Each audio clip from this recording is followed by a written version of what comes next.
Broadcasting to you on WNN 1470 AM and TrentoVision.tv from the world's leading think tank laboratory, buried deep in an undisclosed building in hostile territory where evil and corruption is exposed. You're about to enter the Tom Trento Show. Arrow border, all hands man your battle station.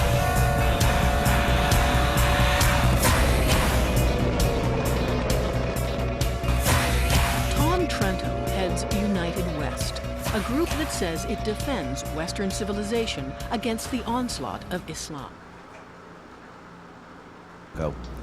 Hi, CJ and Damon, and I know the Vaughns are there today on Tuesday, October 2nd, filling in. And actually, folks, the Vaughns are launching their own weekly special. They're going to tell you all about that, and they are telling you all about that. But this is Tom Trento, Mark Campbell, reporting live from somewhere in Israel. Yes, we are here.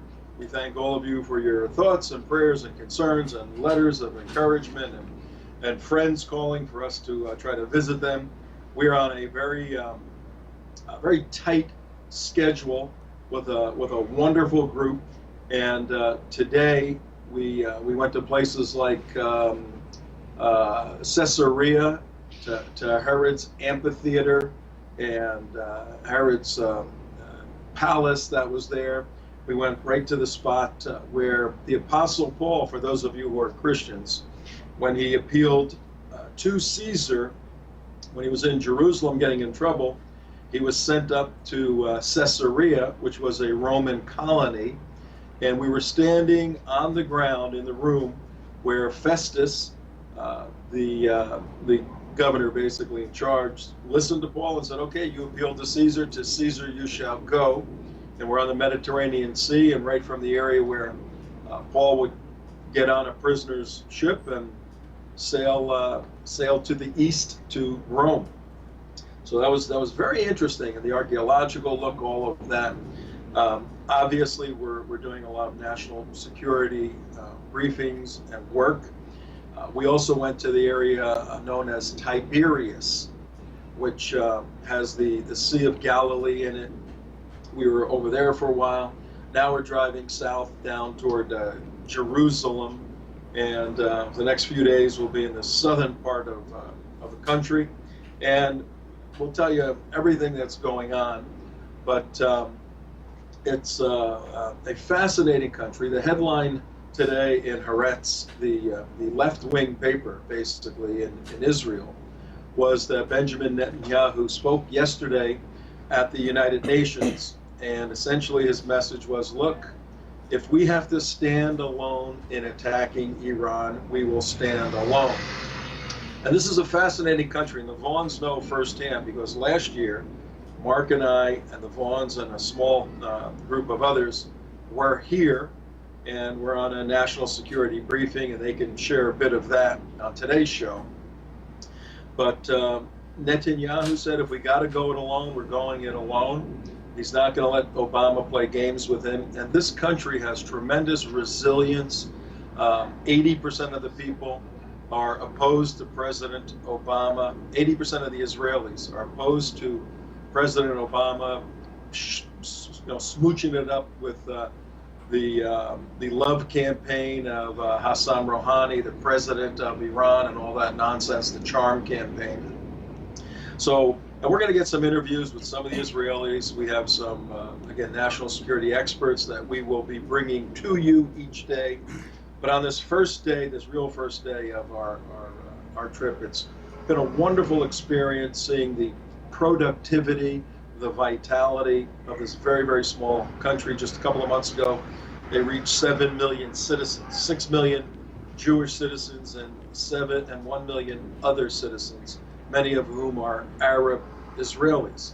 They're Arabs who have Israeli national citizenship, and many of them hate Israel. Go figure that out. But we'll explain that. Mark, anything you want to add? Yeah, the 67 traveled the 67 borderline. Yeah, we toured the northern part, central and northern part of Israel, taking a look at the 1967 green lines, where these lines were before the 67 war. and the country that had been carved out by the British mandate. Then the 67 war, obviously Israel gained a lot of land. Now, because the Arabs lost that land, they say, okay, you may have won, but it doesn't matter, we get the land back. And the world and the United States, in many respects, is telling Israel, you got to give them all the land back to those green lines. What was your impression, Mark? He's holding the light, so Well, no, especially the Golan it Heights. just, if the road we were traveling down was in 67 borders, we'd be dead. we traveled down the highway that bordered the Judea, Samaria, as known as the West Bank, and the folks told us that if before Israel put the protective services in place, you could not, if you were Jewish, you couldn't drive down it. It's a highway like I-95 in Florida or any interstate in the United States. If you were Jewish, you couldn't drive down that road. You would be shot at or bombed or whatever. And there's no way in the world Israel can go back to the 67 lines. You had Mark Langfan on yesterday. I think he covered that fairly well. But we're going to show you video to show the absurdity of this. So we're going to bring you some firsthand information with some commentary, obviously, by us. But for today, we just want to wish the Vaughns, yes. Yeah, the complete disconnect between the conservative Jewish people and AIPAC over there. Yeah, there's the conservative Israelis here and AIPAC and a lot of the nonsense that they are doing are disconnected. AIPAC does not seem to, that's a Jewish organization, that's a lobbying organization supporting the president. The folks here saying AIPAC is not helping out us here in Israel. So it's a very, very important point, notwithstanding the fact that many people think AIPAC walks on water, no pun intended. But we want to wish the Vaughns great success today on their premiere show, debuting on TrentoVision, the United West. And they will be doing a weekly show once a week, and we'll have that at a specific time. So that's about it, Damon. And any questions you have, otherwise we're going to let you go, and we're going to go get something to eat and maybe have a glass of wine. How's the food been so far? The food is phenomenal. It's Mediterranean, so for breakfast you eat pickled fish, hot peppers, hummus, olives. I love it. I love a Mediterranean meal. I'm dying. Yeah, Mark's looking for give me a Can't you pork find chop. Mark a cow? What's that? Can't you find Mark a cow somewhere? Not if there's dairy in the same place. We're in Israel, so we follow all these kinds of dietary rules. But if you're a vegetarian, You're in heaven. you're in heaven, man. The food, and the problem with the food is it's never ending. Everything's like a buffet, and you just go back, and the pastries are fabulous. And my goal of losing 10 pounds on the trip has gone out the window. So the bikini shots on Tel Aviv Beach are not going to happen? They're going to happen, except it may not be my lower body. It will may be have to me. shop it in, It'll be me from starvation. But it'll be Mark from starvation. All right, guys. We did run into some great wine from the Golan Heights, believe it or not, and we may have snagged one or two Cuban cigars because you can buy them here. So we may have done that, and we'll have a report on some good cigars on our next report tomorrow. But right now, let me say goodbye to CJ, who's doing a great job, to Damon, Mike, and special love and blessings to the Vaughns on their show today. See you guys. Hello, everybody. Thank you so much for allowing us to sit in here, Tom. It's really crazy to see Tom in Israel and not have a cigar in his mouth or a glass of wine, but he did get to mention them at least 3 times, I counted, that he mentioned cigars and wine. Tom, thanks for trusting us with your show, and thank you for giving us an opportunity to come on here and tell a little bit of our story to the people that you've entrusted us to speak to. I want to say welcome to everybody on WWNN 1470. to TrentoVision TV and to the Tea Party community. We are Billy and Karen Vaughn. And Billy, I'll let you introduce us a little bit. I'll let you. Yeah. Well, this is my wife, Karen, almost 34 years. Yeah. And we've been together most of our adult life, or all of our adult life, I should say. And I'd like to go back to Tom just a second, because as he said, we were there with him and his crew last year. And if you can imagine, one thing that I learned, one of the many things I learned when we were in Israel, Israel is a fenced-in nation. You must realize that Israel has a fence basically around all its borders except for the Mediterranean. And they are not the occupiers, as the news would have you believe. Israel is in a position where everybody around them hates them and would look forward to seeing them annihilated. And this family, the Vaughns, even our son Aaron especially, we stand with Israel. No matter what President Obama or anybody in Washington, D.C. Would say about Israel, we stand with Israel. We believe the security and the blessings of the United States are tied directly to our stand with God's chosen nation. Karen? You know, as we were getting ready for this show, Billy and I did a lot of reflecting time on the past 2 years. And if you don't know our story, our son was a Navy SEAL, Aaron Carson Vaughn. Just after his 30th birthday, he went on what would become his final deployment to Afghanistan. He'd been in the U.S. Navy as a SEAL since 2002. It had been a lifelong dream of his. And on that final deployment on August 6th of 2011, Aaron paid the final price and gave his life for this country. And Billy and I's lives have radically changed since that day. We were just normal people. Billy was a businessman, owned his own business, and I worked in office management, and apparently God had very different plans for us and what we would be in the future. And a huge part of God moving us into the calling that he had for the remainder of our life was Tom Trento, bringing him into our life. It was. Tom actually attended Aaron's memorial in Stuart, Florida. We didn't know it at the time. He did not come up to us. He did not make any recognition that he was there.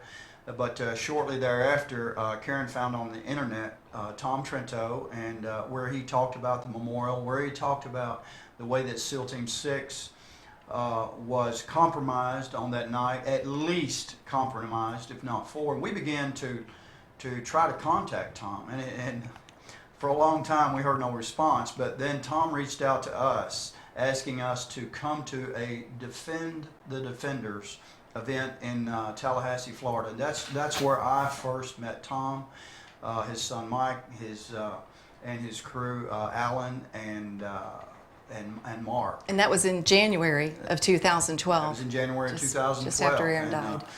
And Tom has been one of our best friends since that meeting. Tom has supported us. His United West has supported Karen and I and come along beside us. They've been such a comfort and an asset to the things that Karen and I have endeavored to do, and we will be forever thankful to Tom Trento and the United West for what they have done for our family and yes, continue to do. Yes, we will. So to get started in the show today, our very first show is a radio host. This is kind of funny because Billy and I, we never know what the other one's going to say, and our personalities are about as different as night and day. So we're going to try to make this entertaining and informational. And I want to tell you a little bit about the vision for the show we want to do.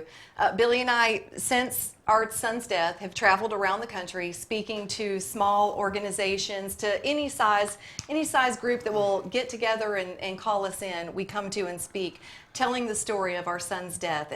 And to very briefly cover that, just the criminal, negligent, I can't say enough damaging words about the rules of engagement that our warfighters are being forced to fight under right now. And that's what Billy and I do for a living now. We travel and talk. And just last week, we were in, well, let me tell you, to cast the vision for the show. That's what we're going to be talking about every week. There is so much information that Billy actually wrote a book. It will be on the market very soon. It is called Betrayed, The Shocking True Story of Extortion 17.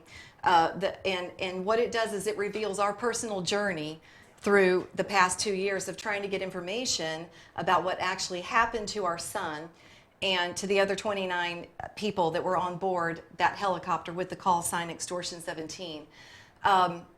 We found that talking in 15 to 30 minute blocks just is not adequate to tell the story, and we always had so much more to say. So finally, last fall, we decided to put it on paper, and Billy has been working around the clock for the last 7 or 8 months, I'd say, wouldn't you?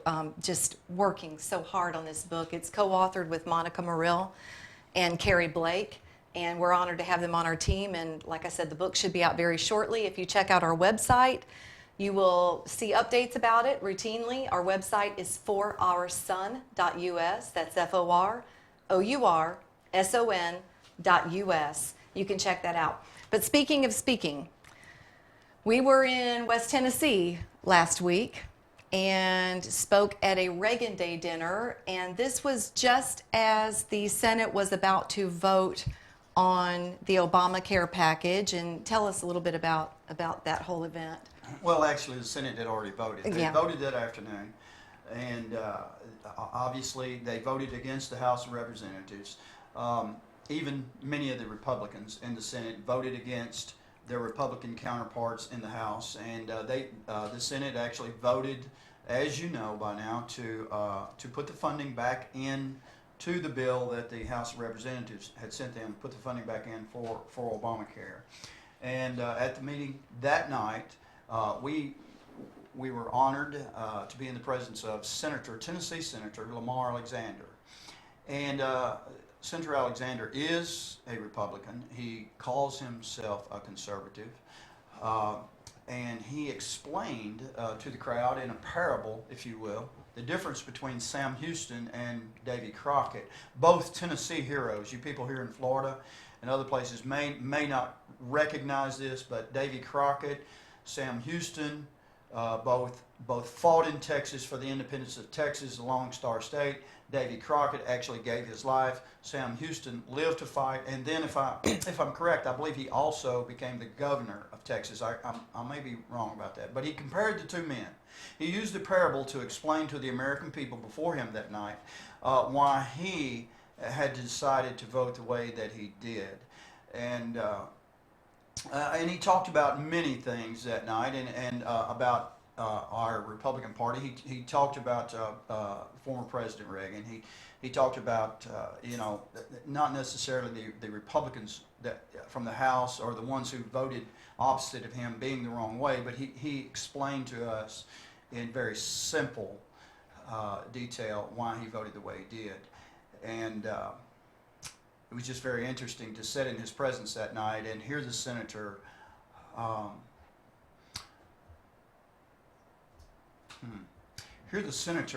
explain the decision that he made and about the shutdown, and to hear the double speak, if you will, from Washington, D.C. as it's explained to his constituents back home in person. He even handed out a little sheet as soon as he came in. His staffers handed out a little sheet to all of us to say that he did not vote for Obamacare. He voted against a government shutdown. That's exactly right. He did.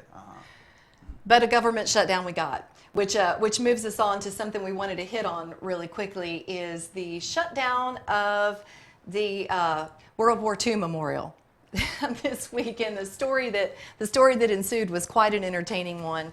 We found out that World War II veterans from South Mississippi, honor flight, were brought in, and they were scheduled to visit the monument, but since the government shut down, those plans were put into limbo. But when the veterans arrived on Tuesday morning, metal barricades blocked their entrance to the open-air memorial. But what did those veterans do? Those veterans, according to the article, actually breached the barricades. These old gentlemen and from World War II. I think we as American people need to take a lesson from these people who breached the barricade in Washington, D.C. there is a message about what's going on in D.C. right now. This administration, the elites in the Senate, they tend to punish the American citizen every time something happens that does not go their way. As you probably know, the World War II Memorial is open 24/7, as are many other public memorials. But the first thing that D.C. did is they closed off the memorial, just to make it unhandy for normal Americans, for normal American citizens to enjoy themselves as they're in D.C. These are things, folks, that are funded by the United States citizens. In fact, if you've been to D.C., when you come in, when you're in D.C., it's oppressive as you look around you at how everything is being built up by the government and how prosperous it is there, while much of the rest of the nation is suffering. In fact, you should be able to hear a giant sucking sound in Washington, D.C. as the pockets are being vacuumed clean from American citizens across this republic, being brought into the power brokers in D.C., and then the money being funneled out to the various interests and the various places where the D.C. power brokers can gain. And much of that, by the way, going overseas to our enemies, to those who hate us. In fact, without trying to get off subject here, we are funding Al-Qaeda in Syria. With money that will make its way back to Afghanistan, where we have American warriors, men and women, putting their lives on the line daily. The money making it back way. Al-Qaeda in Syria is the Taliban, is the Al-Qaeda in Afghanistan. And the taxpayers, you need to know, the taxpayers in the United States are funding both of those operations, the Al-Qaeda in Syria, the American warriors in Afghanistan, who are at odds with each other. And just let me say, the enemy that we fight in Afghanistan, this is an enemy that does not fight under a flag. They do not fight for a nation. They know no rules of engagement. They only have one thing in mind, one goal in mind, and that's to kill the enemy, and their main enemy is us. However, at the same time, we tie the hands of our American warriors behind their back with rules of engagement that are written by lawyers, many of who never see the battlefield, where our American warriors have now been engaged for over 10 years. And they tie the hands of these men and women. These men and women go out with these rules of engagement that they are forced to fight under, that the same people, remember this, think about this, the same people writing the rules of engagement are the same lawyers, the same JAGs who will prosecute our warriors if they're accused of a war crime when they get back home. Michael Bahana.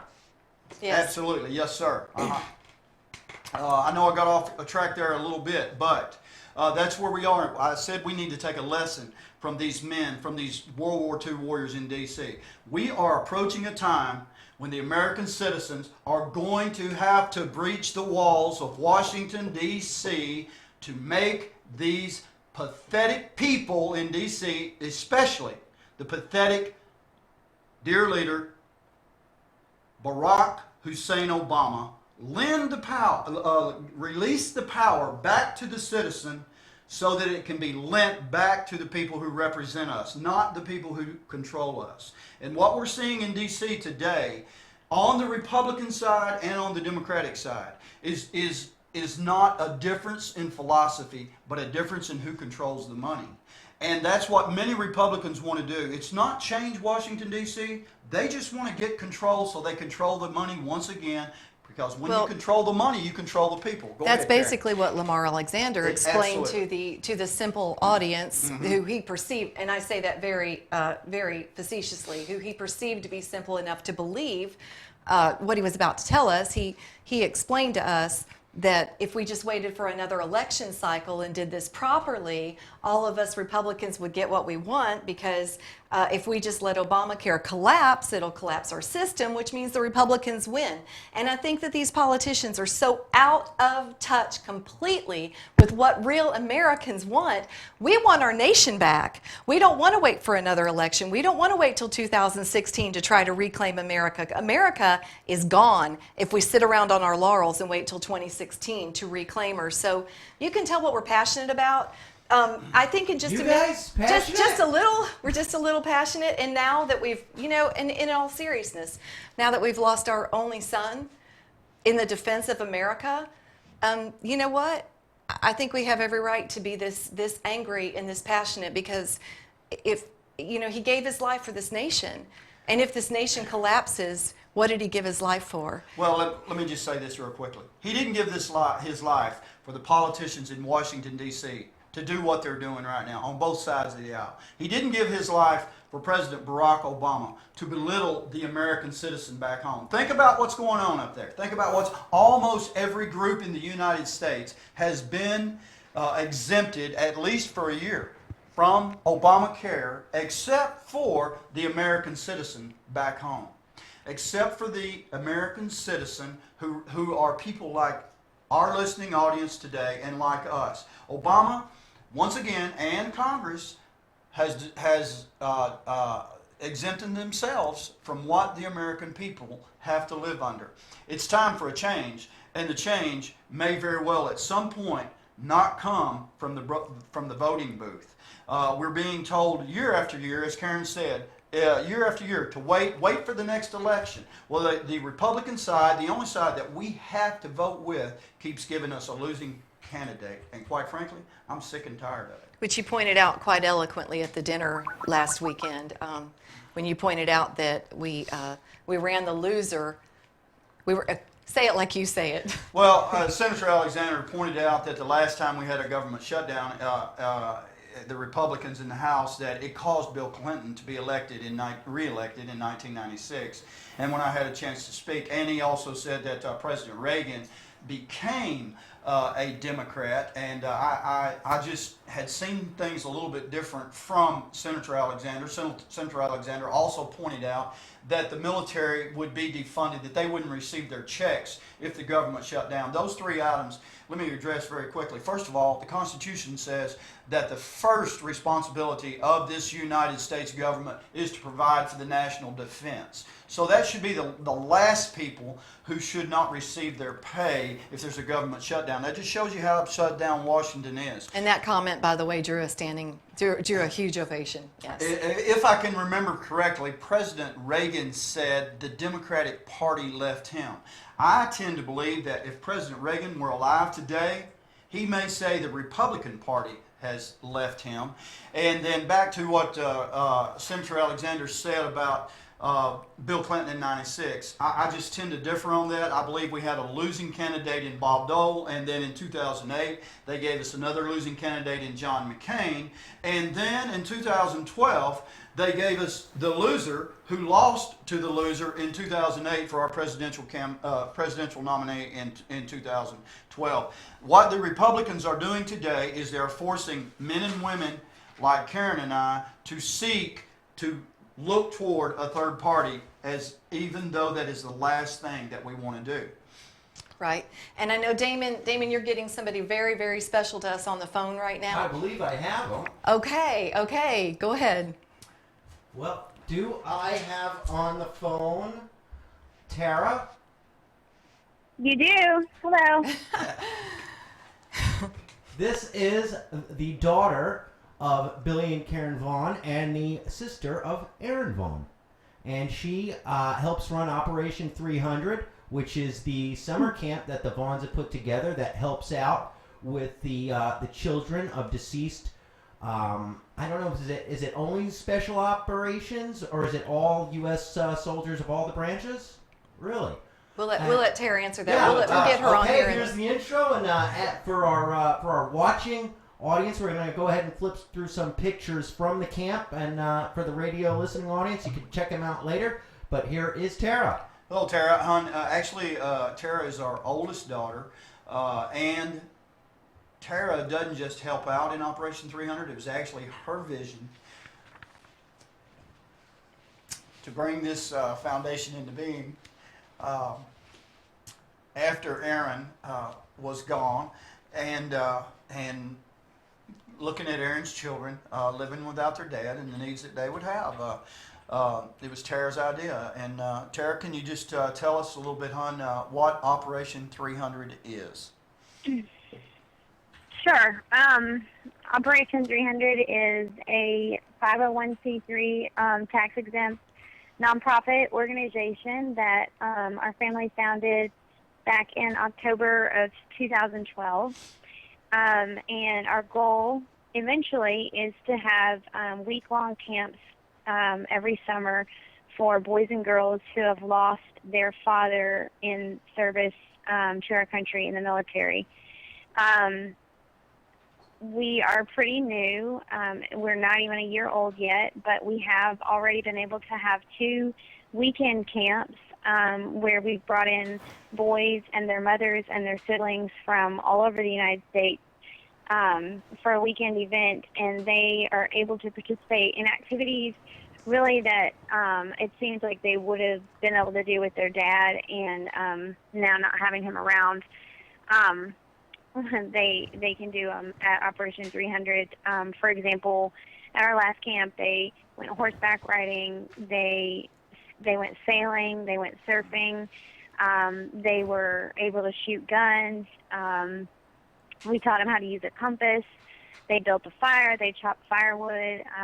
They even built a picnic table with some of the mentors. And we try to keep the camps pretty small because the main goal is not just that they would come and have a weekend full of activities, but that they would be able to form relationships with the men who are our mentors, and that those men could kind of ease the burden for the moms not having their husband around, and for the boys not having their dads around.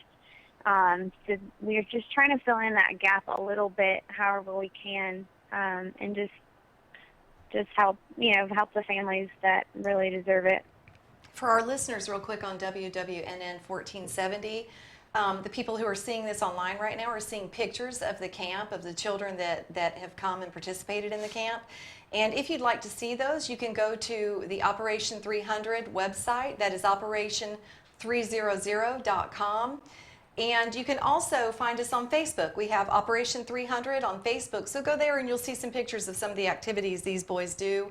And some of the mentors that come in, people like Alan West, Navy SEAL Benjamin Smith, who's been on this program many times. We get help from a lot of companies affiliated with special warfare and with military in general. So I have a couple more questions for you, Tara. Thank you so much for joining us today. Tara, can you tell us when is the next camp scheduled? Our next camp is scheduled for November 22nd through the 24th. It'll be here in Stuart, Florida. And we actually already have over 30 boys registered for the camp. So, I'm sorry? It said, wow, sorry. Yeah, it's a good thing and a sad thing all at once. You know, it's good that we're able to do something for them, but it is just a constant reminder of how many families have suffered from this war that we've been in now for 11 and 12 years. But yeah, we actually have some different activities planned for them. Our community has just been amazing in just stepping up and offering tons of things for the boys to do at no expense. There's a local fishing company that has offered several boats and guides to take the boys deep sea fishing, and there's some other special surprises. I don't really know if I'm allowed to tell or not. Well, let's just depending on who's listening. hang on just a second. Let's just for a second. Sure. What are some of the fundraisers that are coming up in the very near future, in the next couple months or so for Operation 300? Can you tell the folks about some of those? This weekend, actually this Saturday night, in downtown Stuart, there is a run. It's actually called Glow and Go in the Dark Party.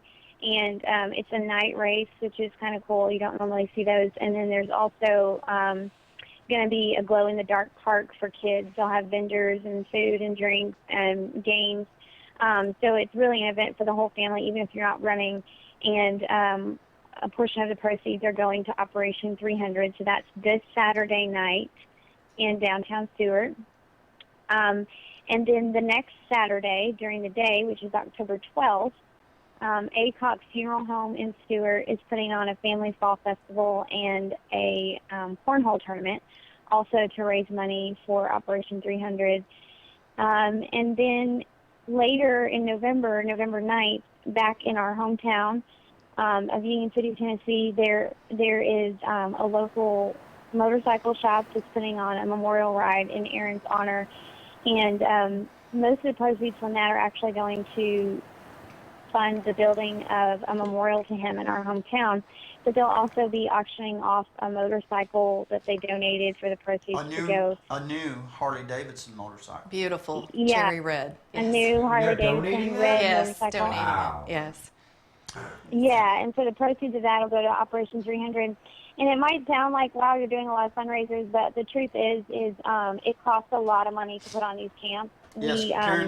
Tara, let me just say something about what it does. Another thing you didn't point out, or I don't think you did, is that when we bring the kids in, we also bring their moms in, and their siblings. and their siblings, and we put them up in a hotel out on the beach, and it doesn't make any difference where they're located. In this last camp, we had children come from Juno Beach here in Florida, but we had kids come as far away as Washington State.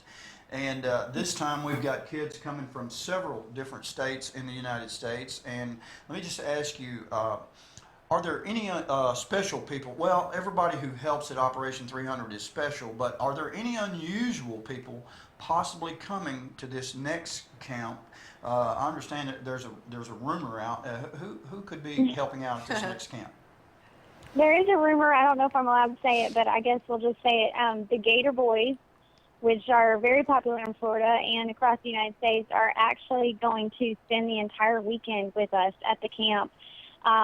So we've had a lot of really positive response about that. I know everybody's really, really excited, and I honestly thought maybe they would just come and make an appearance, but I guess when they heard about what we were doing, they were so excited about it, they just want to come and stay for the whole weekend.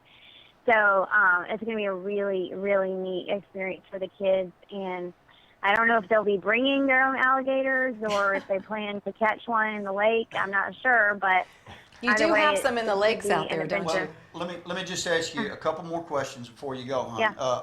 What do you have any specific needs for this camp and for the foundation in general? Yes, that's what I was going to say before. Even though we're doing, several fundraisers, like you said, these families come from all over the United States. For this camp, we're bringing in people from Nebraska, from California, from Pennsylvania, from Maryland, and obviously plane tickets, travel is one of our biggest expenses. And when we bring the boys and their moms and their siblings, we pay for everything. We pay for their plane tickets, we pay for their hotel rooms, we pay for their food while they're here. The reason being is we don't want money to ever be a reason or an obstacle for someone getting their kid here. And we also want to honor the moms who, have really given a great sacrifice to our country. So we want them to be able to come here without it being a financial burden on them. So we always need money, but there are specific... And lots of it. Yeah, and lots it's tax of money. deductible. Lots of money. Anyone with a business, any individuals, any other organizations responsible for handing out charitable donations. This is a 501c3. It really shouldn't matter because it is about as good a cause as you could possibly have. Yeah, I really don't know how you could, Tara, everybody listening, as you heard at the beginning, this is our daughter. This is our oldest daughter, Tara. She turned 30 this year, and for the first time in her life has surpassed her brother in age. So this is an emotional thing for her, and she did this in honor of her brother. And Tara, we just want to say we're so proud of you. And you always make us so proud. And I know that Aaron is looking down on you right now, just saying, way to go, Tara. You are something. Tara, just let me say one more thing before we let you go. Operation 300 has graciously been given some land to use. It's not our land, but these people allow us to use it. We don't have any facilities as of yet. So we do have some gigantic needs. We'd like to have eventually our own land here in Florida. We'd like to be able to build some facilities on it for the boys. But we've been so blessed that people have stepped forward so far and been so gracious to help us so that we could go ahead and have camps this soon. Tara, is there anything you'd like to say before you leave? I just want to say that it's hard to, for those of you listening, it's hard to kind of picture real children. That was kind of like a reality check for me when we had our first camp. And these are real families that have suffered greatly, and it wasn't just a one-time loss for them. It's a loss every time, there's a baseball game or a football game, or, their child's being promoted to the next grade in class. This is something that they're living with every single day. And the men and the women who have offered their service to our country, they did it willingly, and so these are very special families that we're dealing with, and it's just become a real burden on my heart. And, even as I'm talking on the phone, when you guys called, I was sitting here just inputting the names and the information for the boys that have registered so far for this camp. And, when you put an actual name and their age and their address and their mom, it's just, it's reality that a lot of us don't have to live with. And I'm just sitting here looking at all their names, just thinking, I'm so glad that we can do something to help them in some small way. But they have a great need, and we have a great need to be able to meet their needs. So anything you guys can do to help, we're very appreciative. For people that might not have a big chunk of change but want to get the word out and maybe want to give you a little something, it looks like you guys sell T-shirts on the website. Is that still the case? We do, yes, sir. We sell T-shirts. These are really good-looking T-shirts. $25, so. Yep, and for those people that might not have big bankrolls like myself or Mike over here, and you want to help get the word out by wearing the T-shirt and making other people aware of Operation 13 and the few bucks that they make off the T-shirt. 300 there, Damon. Operation 300. It's a good way to give a little and help get the word out there. And Tara, just before we get off, I know that you received a letter from one of the mothers recently that you shared with the group of mentors. Can you tell us a little bit about the unexpected results that you found out from this mother in her recent letter to us? Yeah, you're talking about Teresa? Yes. Yeah, she sent us a really sweet letter, and she just said basically that for her boys, it was the first time since their dad died that they had the opportunity to be around other children in the same situation as them. And it was the first time they really felt like they weren't alone in this. And she said that she really didn't expect to get anything out of the weekend herself, but, like my dad said, we put all the mothers up in a hotel while they're here. And she said just the chance for her to get to spend time alone with other mothers who are just walking the same road as she is. She said it really impacted her, and it impacted her boys, and she said it really was a life-changing experience for them. And it was really interesting because she sent us a picture with it, and the picture was her husband the weekend before his last deployment, or it was the weekend before he was killed.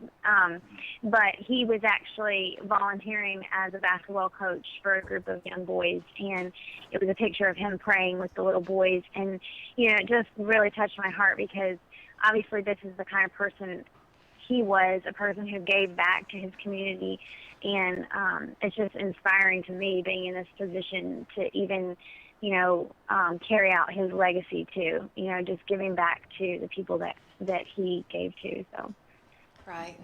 Tara, thank you so much for being with us and taking time out of what I know is your very, very busy schedule with 2 little girls and a husband. And, I can't believe you do what you do, but thank you for what you do. And again, if anybody wants to donate to Operation 300, go to www.operation300.com.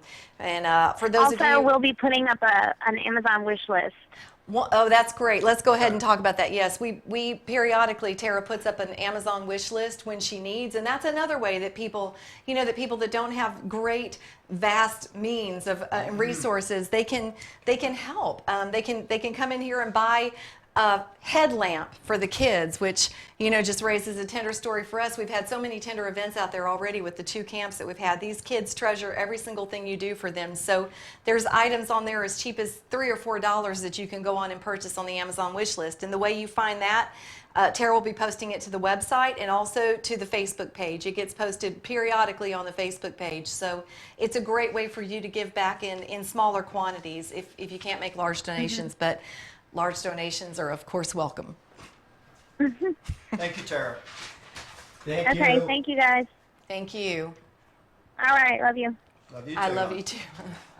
Bye. Bye-bye. All right, Karen, you are about to do something that you've never done. In this month of October, you're about to go on a bus tour, I think, with the Concerned Veterans for America. It's called Defend America Bus Tour. Can you tell us a little bit about that? I am, and actually, yeah, I've never done anything like this. We've done a lot of speaking, but I've certainly never been on a bus tour, and I'm so excited to join Concerned Veterans for America and some of my dear friends that I've made along this path, people like Bev Pearlson, who is a woman who founded Band of Mothers, almost single-handedly responsible for keeping Gitmo out of the U.S., just because she got the notion that she was not going to allow that to happen. These are brilliant people. And explain how. When the Obama administration was planning to open up a prison in Illinois, close to where Bev lived, she was bound and determined to not have it in her backyard. Is that correct? That's correct. That's correct. And you know, she was just an ordinary housewife who decided to make a difference in this world. And you know, that's one thing Billy and I have learned.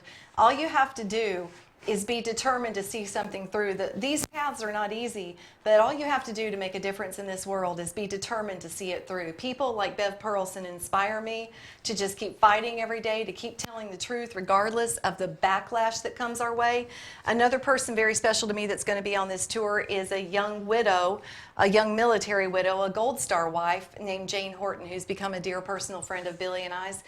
She's helped us a lot along this path. But you know, one thing that I wanted to talk about is I was trying to decide, you know, what my platform would be when I went on this tour. And one thing that I believe that I'm going to talk about, because you know, Concerned Veterans for America is about the veterans. It's you know, it's not necessarily what Billy and I spend our time talking about. You know, the rules of engagement and the coin strategy and all these. You know, more complicated, difficult things. This is just the root of America taking care of their veterans. And in that, we need to understand a few things that are going on. I don't know if, you know, in the past, Billy, it's always been when especially when our state-run media, you know, had a Republican president in the White House, we saw the dead and wounded coming home on a daily basis. We were constantly made aware of what was happening in the wars in Afghanistan and Iraq. Not so much these days, right? Well, I wondered if anybody, I had not seen these numbers and I was astounded when I saw them. Do you know that for the calendar year of 2012, we had 185 active duty U.S. service members commit suicide? Jeez, that's unbelievable. I was just astounded by this number. In the calendar year of 2013, there have been a potential of 106 that are actual active duty suicides. 51 have been confirmed, and 55, I believe, remain under investigation. These numbers tell a story. This is what Billy and I spend our time doing, is weaving the story of what's going on with the U.S. military. And what these numbers tell me is that we have a completely demoralized military. Billy, what do you say about that? What I can say is quickly two things that come to mind with these suicides. Our warriors are extremely frustrated, and it leads to things. I will say that it leads to things like suicides, and also the Marines who urinated on the Taliban. These are frustrated warriors, and it's not their fault. They're frustrated. It's the leaders in Washington, D.C., and the high echelon military leaders who are causing these warriors to be so frustrated by the rules of engagement, by submitting to an enemy, by trying to win hearts and minds of an enemy who hates us, a primitive enemy, a tribal society. And let me just say one other thing. Sergeant Bales in Washington, who committed the murders of the innocent Afghans, I will never defend what he did.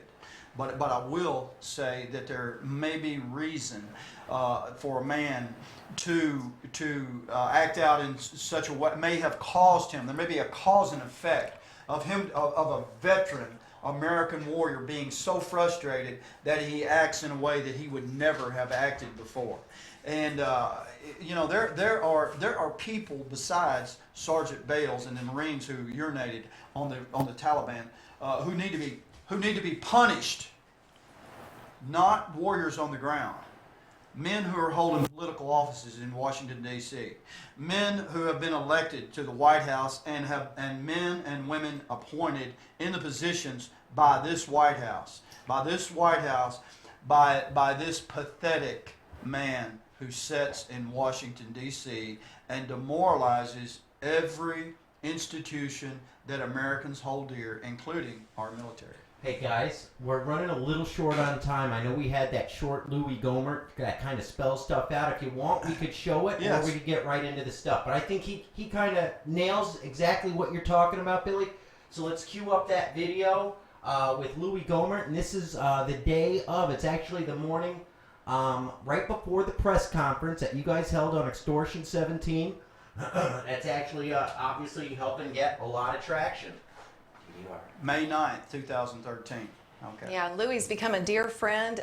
Congressman Louie Gomer from Texas. Wow, he's been a tremendous asset to Billy and I. Okay, here's a quick And to America, by the way. Yes. Absolutely. And here it is. This is from the press club.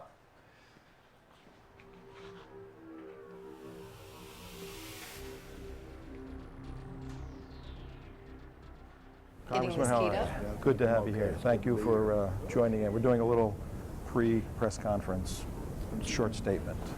Got a lot of people watching. Well, Why are you here? Well, it was bad enough that we put people in harm's way without the helicopter they needed, without the cover they needed, and without providing. Apparently, there may have been a C-130 gunship that could have taken out the killers before and after they killed, but that didn't happen.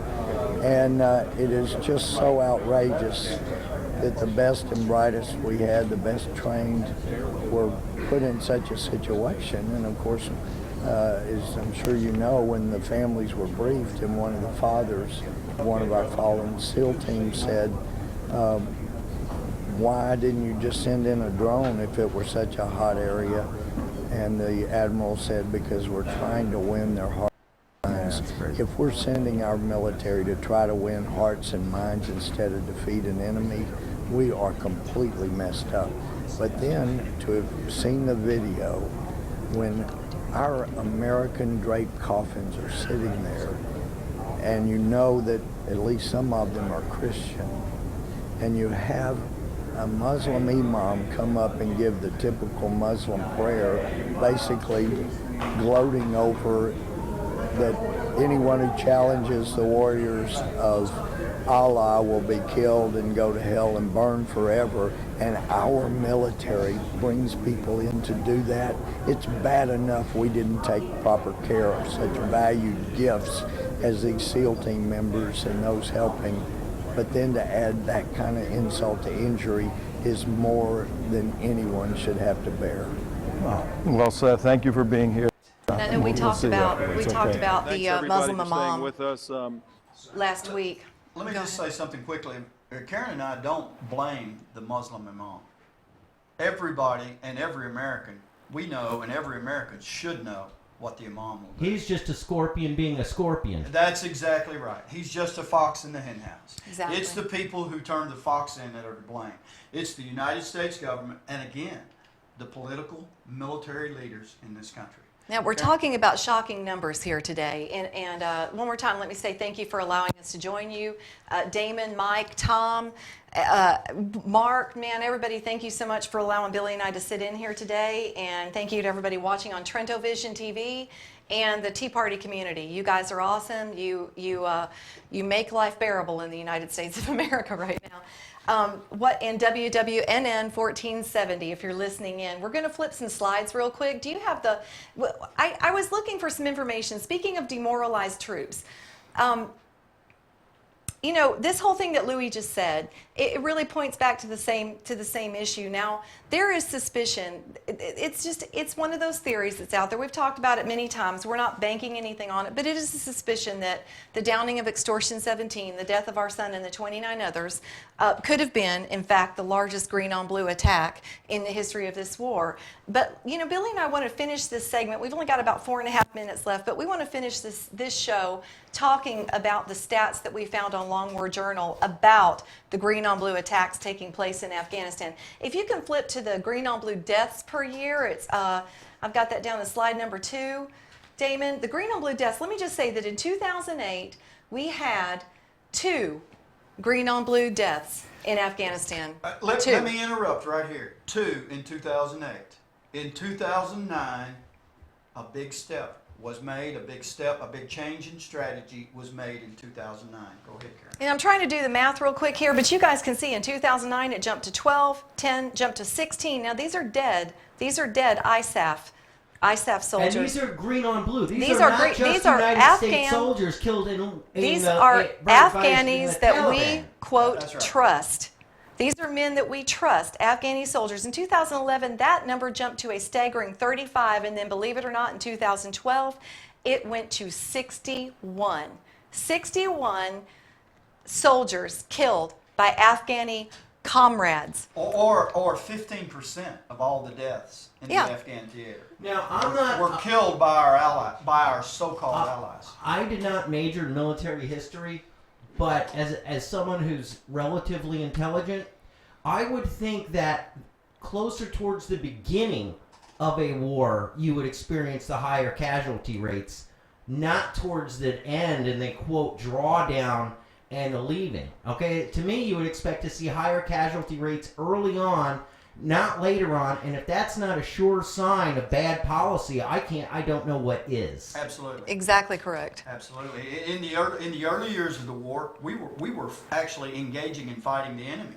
Yeah, and in the later years of the war, we're winning their hearts and minds. Right. Completely changed our strategy, and it's costing the lives of our U.S. military men and women who are faithfully serving with nobody's drafting these young men and women into war, or these older. There's a lot of people that are dying that are still fighting for America that are in their mid-40s, and you know what? Nobody's drafting these people. They are a complete volunteer military. But we as our administration and our high level military officials have turned their backs on the fighting men and women whose boots are actually dirty from the sand in Afghanistan. Our commander-in-chief is at least a Muslim sympathizer, and he is sympathetic to the Muslims. And by the way, on another subject, November is Muslim Appreciation Month in the United States, as said by the Commander-in-Chief, President Obama. Let me just tell you, this is one household who will not celebrate Muslim Appreciation Month in the United States. But he has turned our men and our women, warriors in a war zone, over to the people that he is sympathetic to. And I'll tell you, this man must be held accountable. And those who protect this Commander-in-Chief, those military leaders who protect the Commander-in-Chief instead of protecting and defending the Constitution and the men who serve under them. Those men take an oath to uphold the Constitution and not the Commander-in-Chief. That is correct. We've got 1 minute left, and if I can just summarize this whole thing, we had some quotes that we were going to show you guys. We've run out of time from the Mullah Omar talking about how he was going to launch this attack of green on blues, where Afghan forces turned against us. And I just want to tell you, in 2012, what then ISAF Commander John Allen directed U.S. and NATO troops to do. This is what he directed U.S. and NATO troops to do after an onslaught of green on blue attacks. His new rule was to carry a loaded weapon at all times. That's crazy! In a war zone, by the way. I mean, what an unthinkable thought, to carry a loaded weapon. Wow. Thank you so much for having us today. We are so glad. Thank you all very much. Yes. Thank you, Tom. You're coming back, right? Tom, Yes, we'll be Lord back. willing, we'll be back. Tom, thank you for trusting us with your show, man. Have a cigar and a glass of wine. Tuning out. Bye-bye.